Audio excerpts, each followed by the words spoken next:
여러분 안녕하십니까, 백운기입니다. 월드컵 우승을 차지한 아르헨티나 완전 축제 분위기입니다. 얼마나 기쁘겠습니까? 아르헨티나는 올해 물가 상승률이 90%를 넘을 정도로 정말 어려운 경제적 여건 속에서 지금 허덕이고 있습니다. 자원이 풍부한 나라인데도 이렇게 경제가 어려운 것 여러 가지 이유가 있겠지만요, 아르헨티나 국민들이 월드컵 우승으로 한마음이 돼서 경제난도 헤쳐나갔으면 좋겠습니다. 우리도 이렇게 온 국민이 하나가 된 적이 있었는데 너무 오래돼서 지금은 언제였는가 그런 생각이 드는데요. 우리도 다시 그런 날이 올 수 있겠죠? 백운기의 시사 1번지 출발합니다. 오늘 함께할 내부 패널 소개하겠습니다. 김두수 시대정신연구소장, 윤경호 MBN 논설위원, 송금주 민주당 전 의원, 장성철 공론센터 소장 나오셨습니다. 어서 오십시오. 네, 안녕하세요. 임금님 귀의 캔디님, 오늘 패널은 레알 마드리드군요. 근데 김두수 소장님, 이번 월드컵에 그야말로 두 스타 메시, 음바페 둘 다 파리 생제르맹 아닙니까? 예. 레알 마드리드보다 생제르맹이군요. 이렇게 해줬으면 좋았을 것 같은데. 그렇습니다. 월드컵 다 보셨어요? 예. 저는 결승전? 처음부터 끝까지 다 봤습니다. 오. 정말 그런데 후반 30분까지는 끝난 이 드라마 자체가 이제 끝났다 생각해가지고 예. 잘까 말까 하다가 좀 더 봤는데 그때 갑자기 기적이 일어나더만요. 그리고 너무 흥미진진했고 심판은 역시 결승전의 심판은 다르구나 이런 생각도 했습니다. 역사에 남을 승부였죠. 예. 윤경호 의원도 다 보셨나요? 저는 할 말이 없습니다. 왜요? 전반전 끝나고 잤습니다. 자고 일어나니 세상이 뒤집혀 있더군요. 하긴 전반전 보니까 오늘은 끝났네 그런 생각 들었어요. 저희 가족들이 다 같이 봤거든요. 저희는 새벽 4시까지 오. 상탄한 장면까지 봤는데 그 음바페하고 메시하고 사이에서 계속 이렇게 경쟁을 끝까지 해 가지 않습니까? 두 선수 다 정말 훌륭한 선수들인데 저희 가족들, 저희 아이들이 메시를 더 예. 응원하고 잘 되기를 바라더라고요. 그래서 역시 한국 사람들은 좀 약간 프랑스보다는 좀 약한 나라, 네. 또 새롭게 신성으로 떠오르는 강한 선수보다는 이제 역사를 마무리 짓는 선수한테 더 그 우호적이구나 우리나라 사람들이 그런 생각이 들더라고요. 전 세계적으로도 메시가 이겼으면 하는 사람들이 더 많았을 그렇겠죠. 것 같아요. 이제 음바페는 아직도 기회가 많으니까. 앞으로는 더 뛰어넘겠더만요. 네. 지금 뭐 기록이 벌써 증명하고 있지 않습니까? 근데요, 윤경호 의원님, 후반전 30분에 잔 사람한테도 비교해서 저는 메시를 보면서 이제 스포츠 선수들이 역시 팬들과 함께 가는 거 인성이 우선이구나. 남을 배려할 줄 알고 리더십이 있고. 그러니까 굳이 뭐 비교하면 호날두 뭐 또는 다른 선수 예. 자기 혼자만 결국 독야청청해서는 이 스포츠 선수들이 연예인들도 아마 비슷할 거예요. 그렇죠. 예. 호날두는 이번에 완전한 패자가 됐다 이렇게 뭐 또 보도한 매체도 있더라고요. 장성철 소장도 한 말씀 하십시오.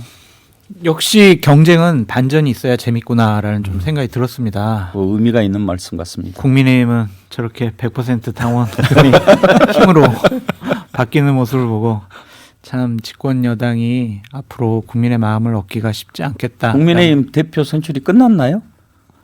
이제 뭐 대통령께서 나는 이 사람이 제일 마음에 드는 것 같아라고 딱 눈짓만 해도 글로 모이려고 하지 않겠습니까? 그래도 결과를 누가 알겠어요. 끝날 때까지 끝난 건 아니죠.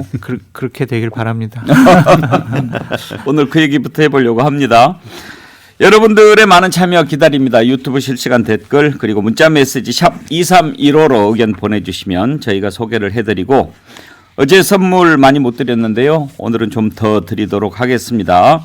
전지현 씨 BHC 치킨 쿠폰, 자연주의 화장품 글래모의 클렌징 폼 저희가 준비했습니다. 연말까지 사자성어, 저희들이 여러분들의 기발한 사자성어 기다리고 있습니다. 세태를 풍자하는 또는 꼬집는 그런 사자성어 보내주시면 저희들이 함께 공감하겠습니다. 고우성님, 동네 골목대장 선출 방식에 대해서 토론이 필요할 듯합니다. 그런 의견 주셨는데, 예, 국민의힘 전당대회에서 당 대표를 뽑는데 일반 국민 여론조사 없이 당원 투표 100%로 선출하기로 했습니다. 이제 절차를 밟게 될 텐데요. 장성철 소장. 네. 지금은 당원 70, 일반 국민 여론조사 30 이렇게 돼 있죠. 네, 맞습니다. 근데 이것을 이제 100%로 당원 투표만 가지고 한다고 하는데 명분이 뭡니까? 왜 이렇게 하겠다는 겁니까? 당대표 뽑으니까 당원들이 뽑아야지 왜 국민이 뽑냐. 이것은 오염될 수가 있다. 예를 예. 들면은 민주당 지지자분들이 여기에 갑자기 개입을 해서 국민의힘 당대표를 뽑는다라는 게 말이 되냐. 그러니까 뭐 권성동 의원이나 아니면은 정진석 비대위원장이 일반 반장 뽑는데 왜 복도에 다니는 아이들이 뽑거나 왜 3반 아이들이 왜 일반 반장 뽑는데 왜 뽑으려고 그래. 이러한 억지스러운 얘기를 좀 하고 있는데 당은 당원들의 당이 아니잖아요. 국민의힘 당명이 뭡니까? 국민의힘 아니겠어요? 이렇게 당원 100%로 당대표와 최고위원들을 뽑겠다면 이름부터 바꾸시라. 당원의 힘, 친윤의 힘, 뭐 이런 식으로 바꾸시라라고 말씀드립니다. 또 명분 가운데 하나가 지금 국민의힘 당원이 많이 늘었다면서요. 많이 늘었죠. 80만 명 정도 되는데 80만 명 정도 되는 당이기 때문에 당심과 민심이 어느 정도 좀 결합된다? 아니면은 같이 나온다? 뭐 이렇게 얘기를 하더라고요. 그거는 좀 여러 가지 어폐가 있는 게 투표율이 100%가 아니잖아요. 많이 높아봤자 50%가 되고 지금 특정한 세력이 당원을 가입시켰다라는 얘기가 상당히 많습니다. 그렇기 때문에 이 부분이 당원이 오염됐다라고 볼 수밖에 없고 그것은 일반 국민의 일반적인 그러한 선택과는 좀 다른 결과가 나올 수가 있다라고 볼 수밖에 없을 것 같아요. 한 가지만 더요. 지금 이번에 고치는 거 가운데 하나가 결선 투표 제도를 도입하기로 했다면서요. 네. 그러니까 1차 투표에서 과반이 안 나오면 그렇죠. 다시 이제 결선 투표를 해서 맞습니다. 가린다고 하는데 그것도 무슨 의도가 있는 거라고 보십니까? 유승민 당대표가 될 가능성을 0%로 만들기 위한 이중 장치가 아니냐라는 좀 생각이 듭니다. 그렇게 하면 더 어려워지나요? 유승민 대표 되는 게? 그러니까 유승민 대표가 대략 지금 국민의힘 지지층, 당원의 지지층에서는 그렇게 썩 높게 나오지가 않잖아요. 그런데 친윤 후보가 난립을 해서 나눠 먹으면 유승민 전 의원이 1등이나 2등이 될 수가 될 있다. 수 있고. 하지만 과반수는 안 넘을 거 아니냐. 그러면은 친윤 후보가 자연스럽게 정리가 돼서 유승민 대표랑 1대1로 붙으면 결국에는 당원 다수가 친윤 후보를 뽑지 않겠느냐. 그래서 유승민 당대표는 될 가능성이 전혀 없다. 그러한 구조를 만들기 위해서 결선 투표까지 도입했다라고 볼 수밖에 없습니다. 그러면 지금 친윤 의원들은 일단 뭐 지난번에 국민공감인가?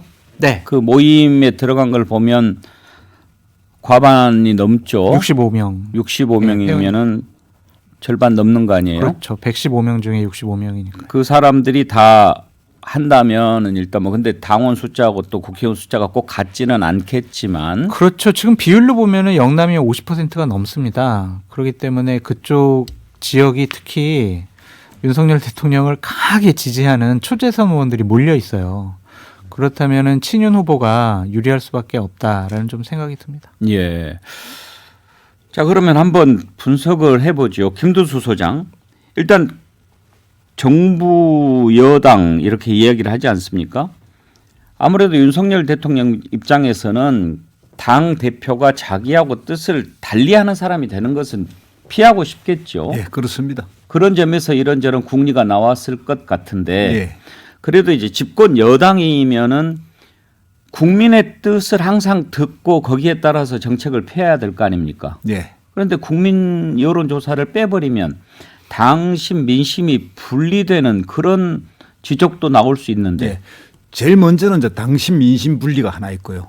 두 번째는 한국 정당이 지역주의에 기반해 있기 때문에 그 주요 기반이 지역적으로 편중돼 있다는 거예요. 솔직히 이제 더불어민주당은 당원의 절대 다수가 호남에 존재하고 있고 국민의힘은 영남에 존재하고 있는데 당원 100% 투표를 하면 영남이 과대대표됩니다. 당원의 절대 다수가 거기 존재하기 때문에요. 또 하나는 뭐냐면 세대별로 보면 대체로 당원들이 60대 이상 좀 심하게 이야기하면 70대들이 더 많기 때문에 국민의힘의 그런 세대별 분포에 봐서도 편중되는 결과가 나타나죠. 예. 그리고 이제 이런 것에 떠나서 좀 더 원리적으로 양당제를 하고 있는 이 정당은 당원만의 당이 아니라 국민적 그 민심을 포괄할 수밖에 없지 않습니까? 크게 두 개의 정당으로 구성되어 있기 때문에 그래서 이걸 뽑을 때는 당 대표를 만약 뽑는 이게 당 대표는 내각제 국가에 있지만 대통령 국가에는 당 대표가 없습니다. 특히 미국에는 당 대표가 없는데 그래 만약에 당 대표를 뽑는다 그러면 당원만으로 선출할 때는 이 양당제 국가에서는 한계가 있는 겁니다. 그래서 가능한 국민들을 포함시키려고 하고 민심을 반영하려고 하는 이런 것들이 제도적 보완 장치인데 이걸 다시 과거 한 15년 이게 2004년에 한나라당이 이걸 도입했거든요. 그러니까 거의 18년 전으로 돌아가는 거거든요. 그러니까 이게 뭔가 이게 이 어떤 개혁이나 혁신의 흐름을 거스르는 뭔가 이게 민심을 거스린다고 봐야죠. 지금 18년 전에 여론조사 이야기를 하셨는데 그때 만약에 어떤 사람을 당선시키기 위해서 여론조사를 집어넣은 것은 아니었죠.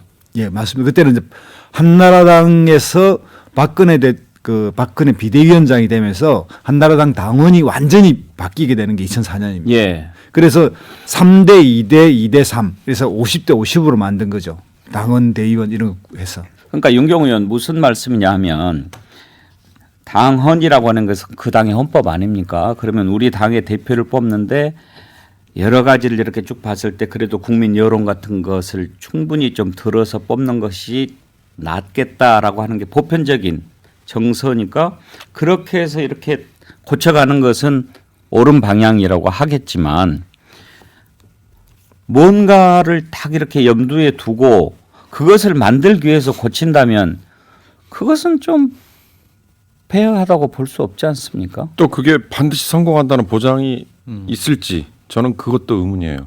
그러니까 윤심이 지금 보면 일사불란하게 딱 정해지면 작동이 될 거다라는 착각 속에 지금 빠져 있지 않는 건가. 그러니까 지금 보편적이라는 표현을 하셨는데 제가 보기에는 경험칙상 지금 보수 쪽이든 진보 쪽이든 민심을 반영하는 여론조사라는 제도를 도입함으로써 정당이 외연을 확장하는 데 굉장히 득을 봤다. 특히 노무현이라는 대통령이 출연하는 과정에서 지금의 민주당의 전신 열린우리당 등등은 그 효과를 굉장히 많이 봤잖아요. 그다음에 불과 1년 반 전입니다만 이준석이라는 젊은 보수를 내세워서 얼마나 위기를 벗어나고 이제 보수 정당이 달라졌다라고 할 때도 민심이라는 거 활용을 했잖아요. 근데 이제 지금 이렇게 저런 논리를 아까 장성철 소장이 얘기하신 그런 논리를 가지고 이렇게 하면 그럼 좋다. 우리 지지층만 가지고 가겠다. 그러면 총선 대선에 우리 당원만 투표해라. 이 얘기나 마찬가지다 이거죠. 그렇게 되면 이게 과연 정당이 민주정당을 자임하는 이게 맞냐. 그리고 또 하나는 아까 김두 소장 말씀 중에 양당제라고 표현을 하셨는데 저는 이게 소선거구제이기 때문에 공천권이라는 거 행사 그다음에 정당의 대표 그 정당의 대표 뒤에는 윤심 운운하는 대통령과 그 참모들이 지시를 하면 당 대표가 그냥 거기에 질질 끌려가고 따라가는 이게 가능한 이유는 오로지 소선거구제 이것 때문이다라는 생각이 들어서 소선거구제를 바꾸지 않는 한은 이런 식의 전행이 아마 계속되지 않을까 싶은 생각이 들어요. 그런데 이제 또 하나 문제가 100% 당원 투표로 대표를 뽑는다라는 것 이전에 윤석열 대통령이 그런 얘기를 했다고 전해졌어요. 100% 당원 투표가 맞지 않겠는가. 이런 얘기가 안 나왔다면 뭐 대통령 뜻이다라고 할 수는 없겠지만 그런 얘기가 나온 다음에 이렇게 되니까 전고체 배터리 아이디 쓰시는 분이 이런 글을 주셨어요. 복도에 다니는 애들이 반장 뽑으면 안 된다고 칩시다. 그러면 반장 뽑는데 왜 교장이 이 학생 뽑아라고 지침 내립니까?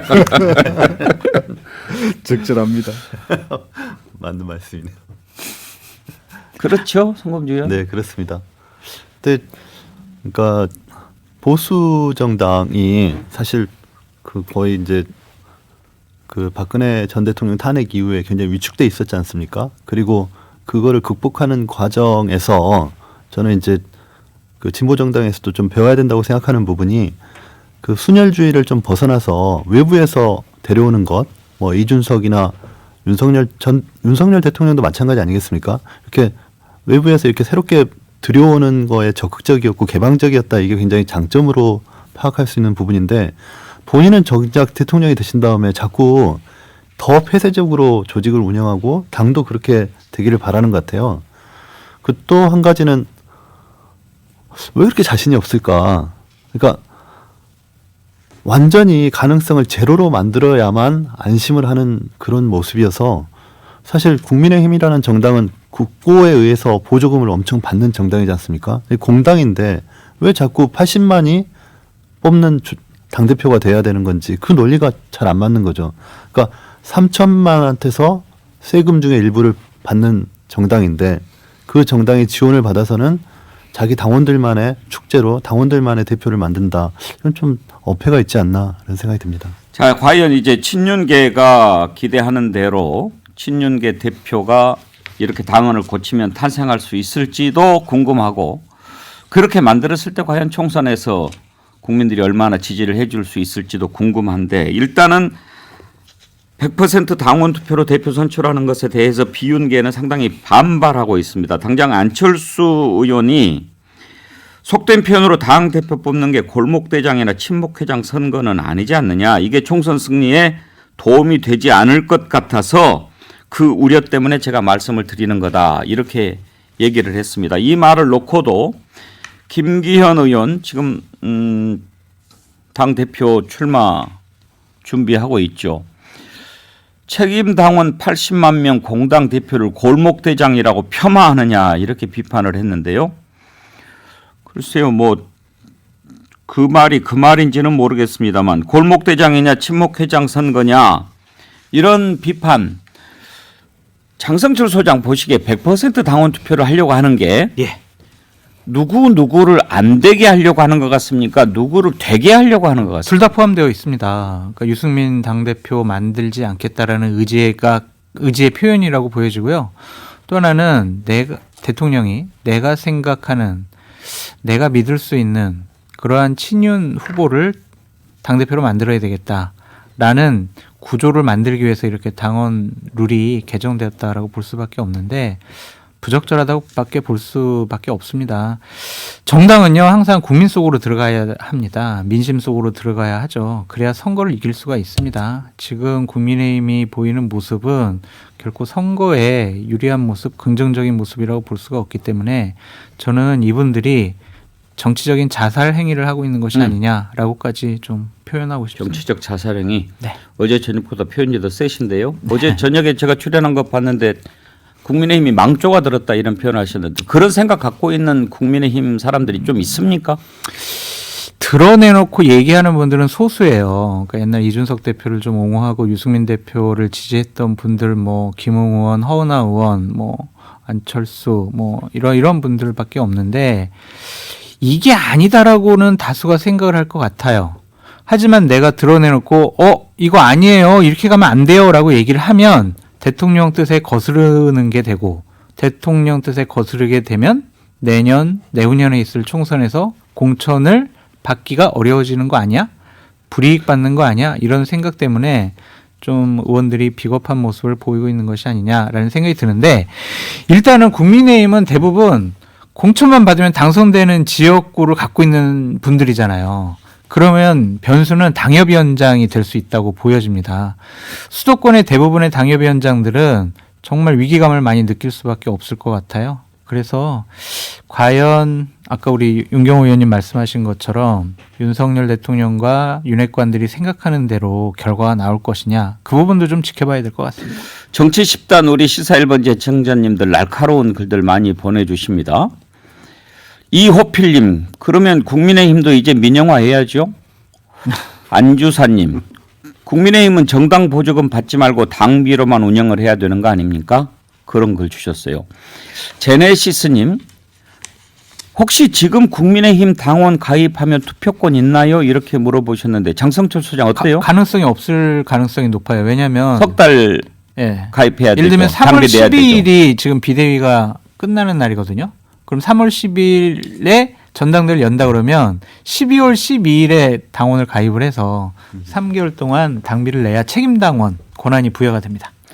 당헌 당규가 무슨 트랜스포머도 아니고 위기만 닥치면 변신을 합니까? 그런 걸 보내주신 분도 계신데 유승민 대표가 절대로 돼서는 안 된다. 이것 때문에 바꿨다. 이렇게 보시는 거예요? 그렇게 보여져요. 왜냐하면 다른 방식으로 해석이 안 됩니다. 어차피 윤석열 대통령께서 유승민 전 의원을 싫어한다라는 게 지난번 경기도지사 경선에서 보여줬기 때문에 일단은 유승민 당대표를 만들지 말자. 왜? 이준석 당대표 만들어 놓으니까 나한테 내부 총질하고 내가 하는 거 완전 옹호도 안 해주고 딴소리만 하지 않냐. 그러니까 나에게 충성하는 사람, 내가 말하지 않아도 내 뜻을 따를 수 있는 사람, 그런 사람을 당대표 만들어야 되겠다. 왜?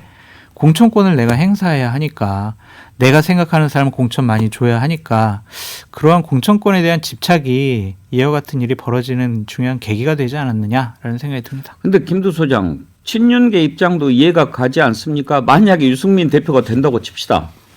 그러면은 얼른 우리가 생각하기에 대통령하고 사이좋게 지내겠습니까? 그러니까 이제 당의 리더십을 특히 이제 한국은 당 대표가 공천권을 가지고 있지 않습니까? 그러니까 이 공천권이라고 하는 것을 민주화, 그러니까 좀 뭔가 시스템화하고 공천이 누가 봐도 합리적 절차에 의해서 공천된다고 생각하면 누가 설사 당 대표가 되더라도 좀 관계가 없는데 한국은 당 대표 권한이 공천권을 절대적으로 좌우하니까 이런 문제가 생기는 거거든요. 그러니까 미국 같은 경우에 왜 100년 전에 그러면 당 대표를 없애버리고 중앙당 체제를 없애버렸냐 하면 이 공천권에 의해서 당이 휘둘리지고 그 당을 좌지우지하니까 대통령의 역할이 너무 줄어들거든요. 그러니까 대통령을 좀 더 자율적 위치로 해서 의회와의 대화를 하기 가능하기 위해서 당의 공천권을 오픈 프라이머리라는 이름으로 유권자에게 줘버렸단 말입니다. 그러니까 당 대표가 누가 되든 물론 지금 현재 당 대표가 없지만 그러니까 한국은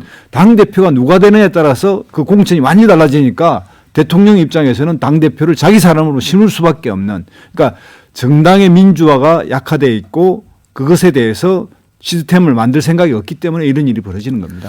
수우님은 대통령의 법 위반이다. 공무원이 당무에 관여하면 되느냐 이런 의견 주셨는데 송금주 의원 어떻습니까? 지금 만약에 대통령이 100% 당원 투표로 뽑는 것이 낫지 않겠냐라고 한 얘기를 한 것이 사실이라고 하면 이게 당무 개입이고 법 위반 사유가 됩니까?